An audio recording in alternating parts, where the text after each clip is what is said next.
Sir ఇప్పుడు వస్తున్నది ఏంటంటే మరొక 13 రోజుల్లో చంద్రబాబు నాయుడు గారికి అసలైన పరీక్ష ఉంది, అసలైన గండం ఉంది, దాన్ని అసలు ఎట్లా గట్టెక్కుతారు ఏంటి అనేది ఒక వార్త అయితే వస్తుంది. సో అసలు ఏంటి సార్? చంద్రబాబు నాయుడు ముఖ్యమంత్రిగా పదవి ప్రమాణ స్వీకారం చేసిన తర్వాత ఇప్పటి వరకు ఒక ఎత్తు అయితే మరో 13 రోజుల్లో రాబోయేటువంటి సమయం అనేది ఒక అగ్ని పరీక్ష. గండమా అని అంటే గండం కాకపోవచ్చు కానీ అలాంటిదే. జూలై 1వ తారీఖు వచ్చేస్తుంది. జూలై 1వ తారీఖు వస్తుంది అనగానే గండమే కదా, అగ్ని పరీక్షే కదా. ఇప్పుడు దాదాపుగా సుమారుగా 12,000 కోట్ల రూపాయలు అవసరం. ఎందుకు అవసరం అని అంటే ప్రాథమికంగా జూలై 1వ తారీఖు శాలరీస్ ఇవ్వాలి. అలాగే జూలై 1న అవ్వాతాతలకి 4,000 రూపాయలు పెన్షన్ ఇస్తానన్నాడు. వికలాంగులకి 6,000 పెన్షన్ ఇస్తానన్నాడు. ఇలా 16 రకాల బటన్ నొక్కే కార్యక్రమాలు పెన్షన్స్ ఉన్నాయి. 16 రకాలు ఉన్నాయి పెన్షన్స్. ఈ 16 రకాల పెన్షన్స్ కి సుమారుగా 10,500 కోట్ల రూపాయలు కావాలి. ఇవి కాకుండా మళ్ళీ జీతాలు 1వ తారీఖు.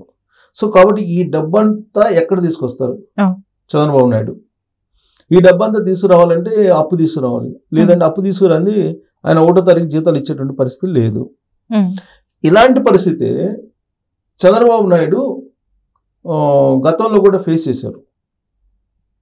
గతంలో కూడా ఆయన ఫేస్ చేసిన సందర్భం ఉంది. 2014లో కూడా అదే స్టేజ్లో ఆయన తీసుకున్నాడు. లోటు బడ్జెట్ తోటి ఆంధ్రప్రదేశ్ ఏర్పడినప్పుడు దాన్ని తీసుకున్నారు. అలాగే 95లో అనుకుంటా ఎన్టీ రామారావు దిగిపోయిన తర్వాత అప్పుడు కూడా ఖాళీ ఖజానానే ఉంది. ఎందుకంటే అంతకుముందు కాంగ్రెస్ వాళ్ళు పరిపాలన చేశారు.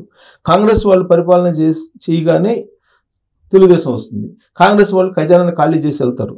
మళ్ళీ ఖజానాన్ని నింపేటువంటి బాధ్యత తెలుగుదేశం పార్టీ తీసుకుంటుంది. ఉమ్మడి ఆంధ్రప్రదేశ్లో అదే జరిగింది. ఇప్పుడు కూడా విడిపోయిన ఆంధ్రప్రదేశ్లో ఏం జరిగింది? 2014 నుంచి 2019 వరకు కొంత గాలిలో పెట్టేటువంటి ప్రయత్నం చేశారు ఆంధ్రప్రదేశ్ని చంద్రబాబు నాయుడు. 2019లో అక్కడ ఉండేటువంటి ప్రజలు జగన్మోహన్ రెడ్డిని ఎక్కిస్తే ఆయన ఏం చేశారు? అప్పుల పాలు చేశారు ఆంధ్రప్రదేశ్ని. ఇంకొంచెం వెనక్కి తీసుకెళ్లారు. దాదాపు 30 సంవత్సరాలు వెనక్కి తీసుకెళ్లారని చెప్పి చంద్రబాబు నాయుడు చెప్తున్నారు. సో ఇప్పుడు దాన్ని మళ్ళీ గాడిలో పెట్టాలంటే అంత ఆషమాషి కాదు. చంద్రబాబు నాయుడుకి ఒక పెద్ద అగ్ని పరీక్ష అది. జూలై 1వ తారీఖు మరో 13 రోజులు రాబోతుంది కదా. జూలై 1వ తారీఖు మరో 13 రోజులు రాబోతుంది. ఇంకా 13 రోజుల్లో ఒక అగ్ని పరీక్షను చంద్రబాబు నాయుడు ఎదుర్కోబోతున్నారు.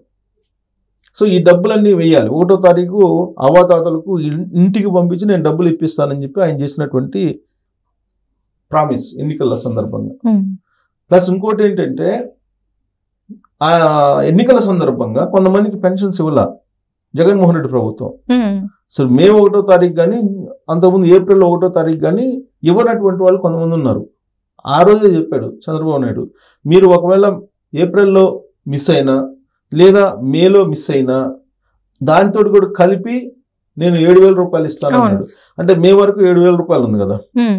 కాబట్టి ఎందుకు చెప్పారు ఆ మాట అంటే ఏప్రిల్లోనైతే సరే సచివాలయాలకు వెళ్ళి క్యూలో నుంచొని తీసుకున్నారు ఏప్రిల్లో. మే వచ్చేటప్పటికి బ్యాంకులకు వేశాడు. అప్పుడు 33 మంది చనిపోయారు. ఆ 33 మంది చనిపోయిన తర్వాత ఆయన ఏం చెప్పారంటే మీరు తొందరపడద్దు, మీరు పోయి ప్రాణాలు తీసుకోవద్దు, అధికారంలోకి నేను వచ్చిన వెంటనే మీకు ఏదైతే పెండింగ్ ఉన్నాయో ఆ పెన్షన్స్ కలిపి నేను ఇస్తాను అని చెప్పారు. అంటే ఒకవేళ మిస్ అయ్యారు అనుకో, మేలోనో ఏప్రిల్లోనో మిస్ అయితే ఆ 3,000 కలిపి జూలై 1వ తారీఖున 7,000 రూపాయలు ఇవ్వాలి. సో ఈ మొత్తం కలిపితే చాలా బటన్ అవుతుంది. ఇప్పుడు ఉద్యోగస్తులకి దాదాపు 20,000 కోట్ల రూపాయలు బకాయిలు ఉన్నాయి. సరే ఆ బకాయిలు పక్కన పెడితే దాదాపు 1,000 కోట్ల పైగా ఇప్పుడు ఉద్యోగస్తులకి జీతాలు ఇవ్వడానికి కావాలి నెల. సో కాబట్టి నెల జీతాలు ఇవ్వడానికి ఇప్పుడు జూలై 1వ తారీఖు వచ్చేటప్పటికి ఈయనకి దాదాపు 20,000 కోట్ల రూపాయల చేతిలో ఉంటే తప్ప అందరికీ ముందు ఇవ్వడానికి అవకాశం ఉండదు. దీంతో పాటు ఆయన అమ్మకు వందనం అని చెప్పి చెప్పారు. 15,000 రూపాయలు వేస్తాను, ఎంతమంది ఆడపిల్లలు ఉంటే అంతమందికి 15,000 రూపాయలు సంవత్సరానికి వేస్తానన్నారు. అది కాకుండా మళ్ళా ప్రతి ఇంట్లో ఆడపిల్లకి నెల 1,500 రూపాయలు ఇస్తానన్నారు.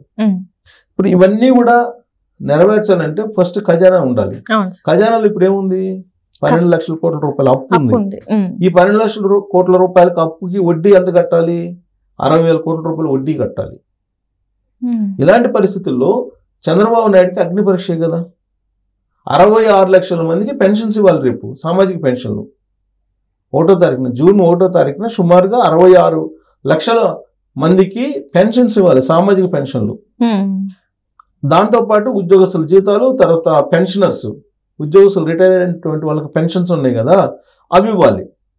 కాబట్టి మరో 13 రోజుల్లో చంద్రబాబు నాయుడు ఒక పెద్ద సవాల్ని ఎదుర్కోబోతున్నారు. ఆ సవాళ్ళను కనుక ఎదుర్కొని ఆయన కనుక 1వ తారీఖు జీతాలు, పెన్షన్లు, సామాజిక పెన్షన్లు అన్ని కనుక ఇవ్వగలిగితే మొదటి మెట్టున ఆయన దాటినట్టే అనుకోవాలి. అలా కాకుండా ఉంటే ఇప్పుడు 1వ తారీఖు తర్వాత వైఎస్ఆర్ కాంగ్రెస్ పార్టీ లైన్లోకి వస్తుంది. చంద్రబాబు నాయుడు హామీ ఇచ్చాడు, నెరవేర్చట్లేదు అని చెప్పేసి.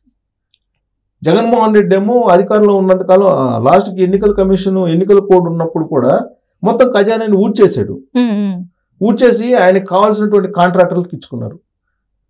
ఫస్ట్ క్వార్టర్లో రావాల్సిన అప్పులు ఆర్బీఐ పంపించింది, కావాల్సిన వాటా ఆర్బీఐ పంపించింది. ఫస్ట్ క్వార్టర్ డబ్బులు పంపిస్తే ఈయన ఏం చేశాడు?